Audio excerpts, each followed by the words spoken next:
Hey, here's a question for you. Is this pitcher half full or half empty? The answer depends on what you focus on.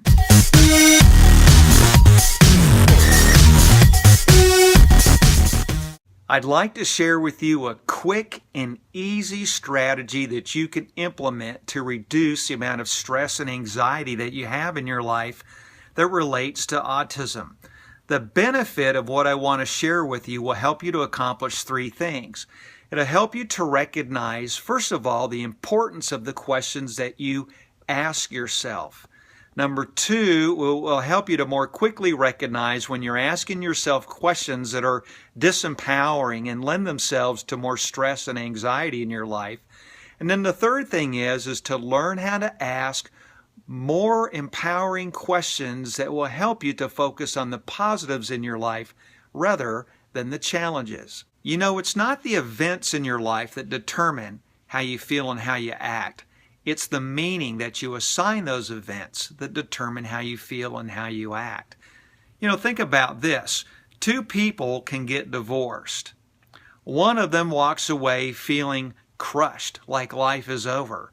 And yet the other walks away feeling like they're ready to start a brand new life and just get out and have a great time. The same event, and yet two of them are affected in different ways.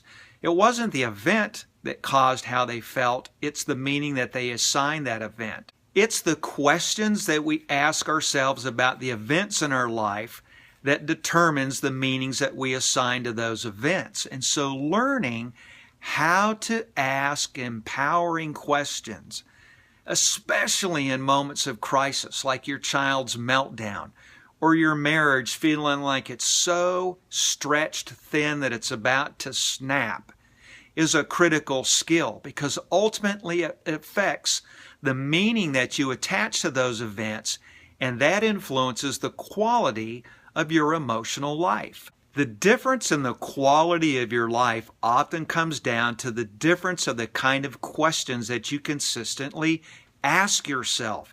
If you ask yourself a disempowering question such as, "Why does this always happen to me?"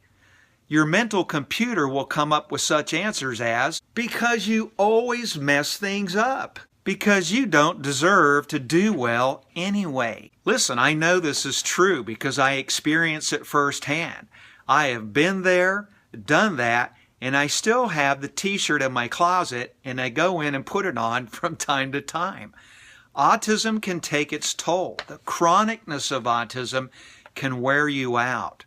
But the difference is found in the questions that you ask yourself on a day-to-day basis. So the key is to develop a habit of asking yourself empowering questions. Because remember, it's not the circumstance or event that produces the way that you feel and how you act. It's the meaning that you assign to it. And whether you're conscious of it or not, and if you give it some thought, you'll realize this is true, you always ask yourself a question about the circumstance or event that produces everything that happens afterward. It's the quality of that question that can determine what you focus on and the emotional outcome that's produced as a result of it. So let me give you an example of one empowering question that I ask myself every day. And I ask myself at the beginning of the day just to try to get it started on the right foot. You know, if you know me, you know that I have two boys who are on the moderate to more really severe end of the autism spectrum. Life is not easy. And the chronic day-to-day challenges of autism can really wear you out. And so I get in a habit of asking empowering questions every single morning to start my day. And then sometimes I have to ask them about noontime and other times at night before I go to bed just to try to stay on track. But the question that I like to ask myself the most about any situation I'm facing on any day, especially as it relates to being a parent, is, what am I grateful for today? Now listen, you may be thinking to yourself, Mike, there's nothing in my life that I have right now to be grateful for. And I get that. I've been there. I've done that. That's another t-shirt that I have in my closet and one that I try not to wear as much as some of the other ones. But then change the question to be this then. What could you be grateful for now if you chose to? Sometimes you'll have to dig deep and you'll have to dig hard to find the answer. Sometimes it's relatively easy, but let's face it, there's some days, there's some hours, there's some minutes where it's just hard to find anything to be grateful for. Dig deep. Keep asking yourself the question. Phrase it that way, and your mind will begin to focus on the answer.